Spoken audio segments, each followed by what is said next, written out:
नमस्कार। आज हम सब मिलकर एक बहुत ही खास सफर पर निकलने वाले हैं शिव पुराण की दुनिया में। ये सिर्फ एक किताब नहीं, बल्कि ज्ञान का वो समंदर है जिसमें जीवन और मुक्ति से जुड़े कई गहरे राज छिपे हैं। तो चलिए शुरू करते हैं। चलिए शुरुआत ही एक बहुत दमदार बात से करते हैं जो सीधे शिवपुराण में ही कही गई है।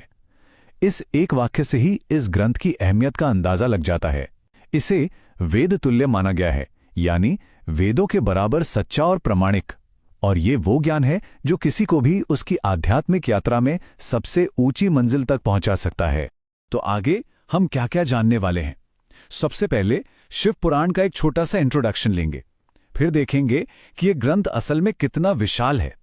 उसके बाद हम जानेंगे मुक्ति के 3 रास्ते और शिव की कृपा पाने के 3 तरीके क्या हैं। और आखिर में ये भी समझेंगे कि इस पूरी साधना का फल क्या मिलता है। तो पहला सवाल, आखिर ये शिवपुराण है क्या? देखिए, इसे सभी वेदों और शास्त्रों का सार माना जाता है। आसान भाषा में कहें तो ये एक गाइड है जो इंसान को जीवन के 4 सबसे बड़े मकसदों, जिन्हें पुरुषार्थ कहते हैं, उन्हें पाने का रास्ता दिखाती है। तो ये 4 लक्ष्य हैं: धर्म यानी सही तरीके से जीना, अर्थ यानी दुनिया में तरक्की करना, काम यानी अपनी इच्छाओं को सही ढंग से पूरा करना, और सबसे आखिर में मोक्ष यानी इस जन्म मरण के चक्कर से आजादी। शिव पुराण हमें यही सिखाता है कि इन चारों के बीच बैलेंस बनाकर एक मीनिंगफुल लाइफ कैसे जी जाए।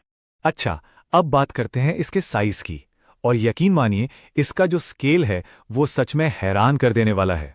इसका जो ओरिजिनल रूप था वो हमारी सोच से भी कहीं ज्यादा बड़ा था। जरा सोचिए, ओरिजिनली जब भगवान शिव ने इसे रचा था तो इसमें 100 करोड़ श्लोक थे। जी हां, 100 करोड़। ये सिर्फ एक नंबर नहीं है, ये दिखाता है कि इसका ज्ञान कितना विशाल, कितना अनंत है। लेकिन जाहिर है, कलयुग में हम जैसे लोगों के लिए 100 करोड़ श्लोकों को समझ पाना नामुमकिन है। तो महर्षि वेदव्यास ने हम पर कृपा की और उस अथाह ज्ञान को 24,000 श्लोकों में समेट दिया, ताकि यह दिव्य ज्ञान हम तक भी पहुंच सके।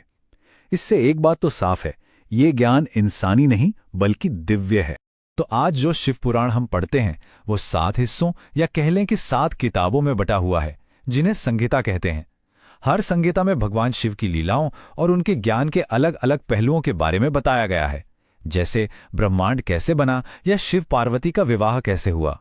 चलिए अब इस ग्रंथ के दिल में उतरते हैं, इसकी फिलॉसफी को समझते हैं। बहुत समय पहले बड़े बड़े ऋषियों के मन में एक सवाल आया, जो शायद कभी न कभी हम सबके मन में आता है, कि इस दुनिया की सबसे बड़ी सच्चाई क्या है और इस जीवन के बंधन से आजादी कैसे मिलेगी। तो उनका सवाल बिल्कुल सीधा था, लेकिन वो सबसे ऊंचा, सबसे बड़ा, परम सत्य आखिर है कौन?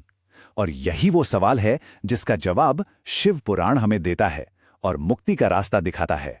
तो शिव पुराण कहता है कि मुक्ति तक पहुंचने के 3 मेन रास्ते हैं जो आपस में जुड़े हुए हैं। पहला है भक्ति, यानी भगवान के लिए एक गहरा प्रेम और विश्वास। दूसरा है ज्ञान, यानी सच क्या है इसे ठीक से समझना। और तीसरा है वैराग्य, यानी दुनिया की चीजों से मोह खत्म करना। और कमाल की बात यह है, ये तीनों रास्ते अलग अलग नहीं हैं। भक्ति से ही सच्चा ज्ञान मिलता है, और जब सच्चा ज्ञान मिलता है तो वैराग्य अपने आप आ जाता है। अच्छा, ये तो हो गई ज्ञान की बातें, लेकिन सवाल ये है कि इन रास्तों पर चलें कैसे, मतलब प्रैक्टिकली क्या करें। तो इसके लिए शिव पुराण भगवान शिव की कृपा पाने के 3 बहुत ही साफ और सीधे तरीके बताता है। ये 3 तरीके एक तरह से मुक्ति का फॉर्मूला हैं: श्रवण, कीर्तन और मनन। यही भक्ति की नींव है। चलिए एक एक करके इन्हें समझते हैं। सबसे पहला है श्रवण। श्रवण का सीधा सा मतलब है सुनना, लेकिन सिर्फ कानों से नहीं बल्कि पूरे दिल से, पूरी श्रद्धा से भगवान शिव की कहानियों, उनकी महिमा और उनकी शिक्षाओं को सुनना। ज्ञान पाने का ये पहला कदम है। फिर आता है कीर्तन, यानी गाना या जाप करना। जब हम भगवान शिव के नामों को और उनकी महिमा को अपनी आवाज देते हैं तो वो कीर्तन कहलाता है। ये अपनी भक्ति को जताने और मन को साफ करने का बहुत ही पावरफुल तरीका है। और तीसरा और सबसे गहरा स्टेप है मनन। मनन का मतलब है सोचना, चिंतन करना। जो भी सुना, जो भी गाया, उसके असली मतलब पर गहराई से विचार करना और भगवान शिव के असली रूप को अपने अंदर महसूस करने की कोशिश करना। और पता है, ये जो 3 तरीके हैं ना, ये ज्ञान सीधे भगवान शिव से ऋषि सनत कुमार तक पहुंचा था। खुद शिव ने उन्हें मुक्ति पाने की 3 सबसे बेहतरीन रास्ते श्रवण, कीर्तन और मनन बताए थे। ठीक है, तो हमने सुनने, गाने और सोचने की बात कर ली, पर इन सब का आखिर मकसद क्या है? ये सब करने से मिलेगा क्या? चलिए अब इस साधना के आखिरी फल के बारे में जानते हैं।